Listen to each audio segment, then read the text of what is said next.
La prochaine intervenante s'appelle Angèle. Angèle Rochereau-Bossin, elle est directrice du CHU de Saint-Étienne.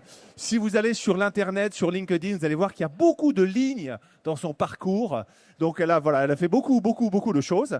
Et ce qui est intéressant, c'est que jamais elle aurait pensé faire toutes ces choses quand elle a commencé. Donc s'il y a des gens dans la salle qui sont en recherche d'inspiration pour leur carrière, je pense qu'Angèle peut peut-être les inspirer.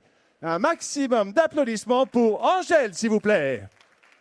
Tiens, voici le micro. Alors pour Angèle, j'ai choisi une petite musique pour toi, parce que tu es assez fan des années 80. Une musique assez sympatoche. Faut que ça dance. On la rejoint, on la soutient.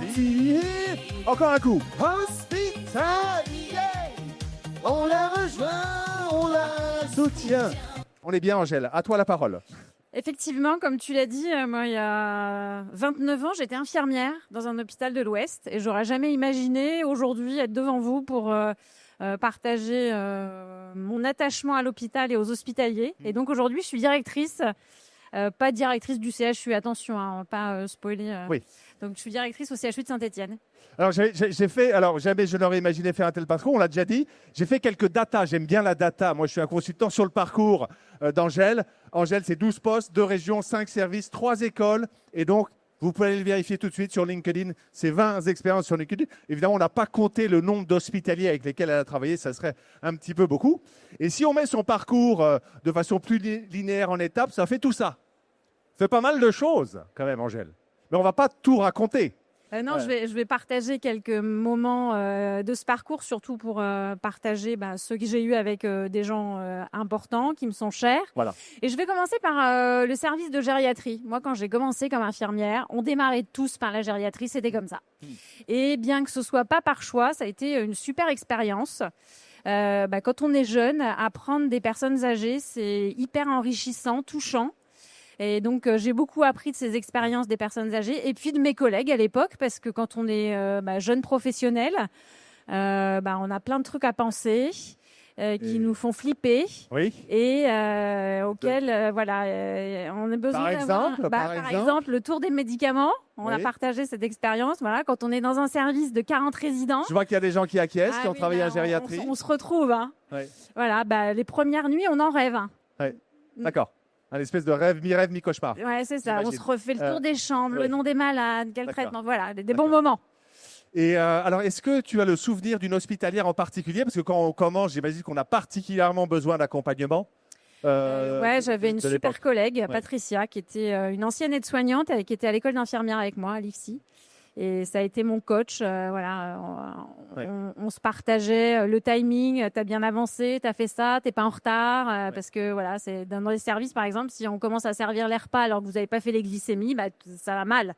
La gestion du temps, je crois que c'est un vrai sujet, donc elle t'a pas mal coaché là-dessus. Ouais. Alors après, tu as été sur quelque chose d'un peu plus funky, on va dire, c'était les urgences. J'ai eu envie d'une autre expérience avec des choses très différentes. On touche différents types de souffrances physiques, psychiques, et dans une très grande équipe, très différente, et où j'ai tissé des liens vraiment avec des gens de manière plus rapprochée, parce qu'avec du travail en binôme, où on apprend à bien se connaître, et ce qui nous permet de bien se comprendre. Et dans un service où on ne sait pas de quoi va être fait la journée, on peut avoir des coups de mou, on peut être un peu percuté par des situations qui nous touchent, où on est un peu moins dans le truc. Et le fait d'être avec un collègue, on se regarde, on voit qu'il y a un petit coup de... et ça prend le relais. Ce que tu disais, c'est quand parfois tu es sur des situations qui vont réveiller ton pathos personnel, des situations familiales, tu es touché, et sur un simple regard, tu pouvais... comme ça, communiquer avec ton équipe. Voilà, c'est ça. Hyper important. Alors, après cette expérience aux urgences, tu as voulu. Alors, on ne soigne jamais seul, je rappelle, c'est une de tes devises, on ne soigne jamais seul. C'est ça, quel que soit le métier. Et je dirais, bien sûr, quand on est infirmier, c'est une évidence. Quand on est dans une équipe, et l'équipe, c'est vraiment mon fil rouge. Ouais. Et après, j'ai voulu changer de métier. Parce que quand on prend des responsabilités, on fait des choses différentes, mais on est toujours en équipe. Et donc, j'ai voulu prendre des responsabilités. Et tu es devenue une N+1. Et je suis devenue une N+1. Tu es devenue une chef. Est-ce que quand on devient N+1, tout d'un coup, on doit prendre des décisions? Alors, c'est un peu le but. Et moi, j'avais envie de ça. J'ai tout de suite aimé ça, de régler des problèmes, en fait. Plus que prendre des décisions, régler des problèmes. Et essayer de faire que les choses marchent mieux, que ça marche mieux pour les patients et pour l'équipe. Tu te souviens de ta première bonne décision, du premier problème que tu as réglé? Ouais. En pédiatrie. J'ai fait un truc qui peut sembler bête, mais à l'époque, ça avait été compliqué de se dire que, par exemple, pour prendre la température des bébés, au lieu de leur mettre le thermomètre sous le bras, donc de tous les déshabiller, on met un thermomètre tympanique ou frontal. Bon, voilà, ça paraît bête, mais s'il n'y a pas quelqu'un qui dit « bon, allez, on le fait », ça peut avoir du mal à se faire, des fois, ce type de choses dans les hôpitaux. Et alors, par contre, quand on devient N+1 comme ça, cadre sup, c'est quoi les décisions un peu pénibles? C'est les classiques, hein. Certains vont reconnaître, hein, le planning, les congés, l'absentéisme, voilà, les trucs moins sympathiques. Bon, comme dans n'importe quelle entreprise. Exactement. Alors après, tu es passé encore un échelon supérieur, tu es passé directrice. Ouais, j'ai voulu encore progresser, mais c'est aussi le fait de rencontres de gens qui vous inspirent, qui vous donnent envie, qui croient en vous aussi et qui vous poussent à y aller. Et effectivement, j'ai pris donc ces fonctions-là, ce qui m'amène à rencontrer encore plus de professionnels hyper intéressants qui font vraiment des choses super. Et vraiment, ça me plaît d'accompagner des projets à une échelle un peu plus grande. Quel est ton style de leadership, Angèle?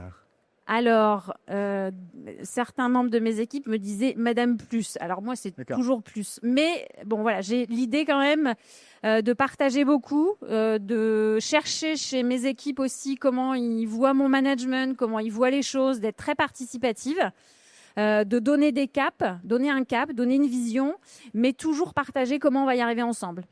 Voilà. D'accord. Tu fais du management 360 par hasard? Oui. Oui, tu en fais. C'est ça, j'en fais. D'accord. Non, parce qu'on avait prévu de raconter ça, mais comme on n'est pas obligé, hein, tout le monde sait ce que c'est, le management 360. En tout cas, tu prends en compte tout ce qui se passe autour de toi et ça, c'est sympa. Oui, c'est ça. Ça, c'est sympa. Ah oui, il y avait quelque chose d'important quand même que tu m'as dit, et tu n'es pas la seule d'ailleurs, c'est que quand on prend du grade comme ça, quand on rentre dans l'admin, on a un peu peur chez certains d'entre vous de s'éloigner des patients, de s'éloigner du sien. Et je crois que tu as un petit rituel pour rester toujours au contact du patient. Alors, j'organise la plupart du temps tous mes rendez-vous dans les services. J'essaye de rencontrer les équipes vraiment là où elles travaillent. Ça me permet de prendre la température, d'être vraiment dedans. Et puis, un truc hyper banal, mais je vais manger au self tout le temps. Voilà, c'est être aussi dans les équipes que de partager des moments qui celui du repas où on entend les petites histoires, on prend un peu la température, quoi. Voilà.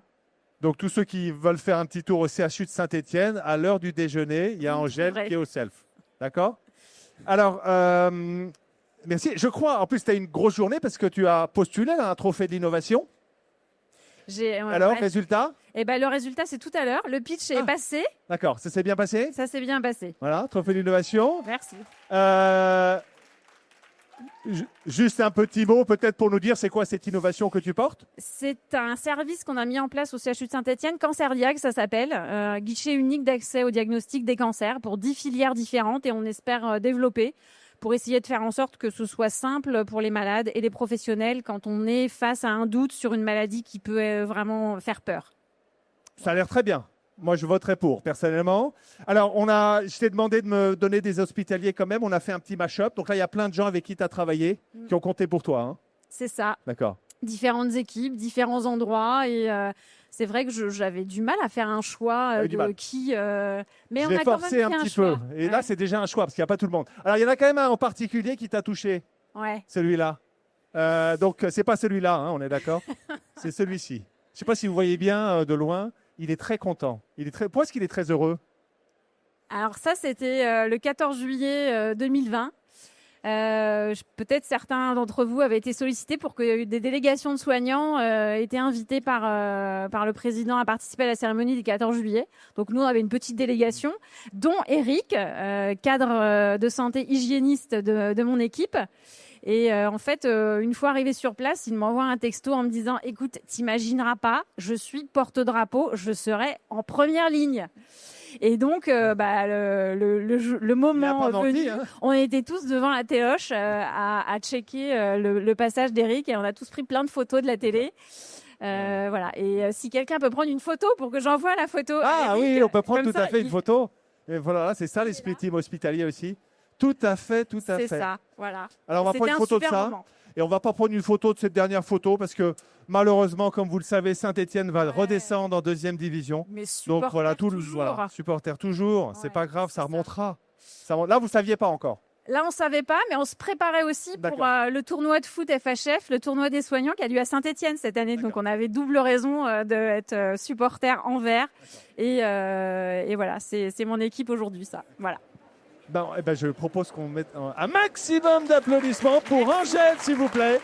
Merci beaucoup.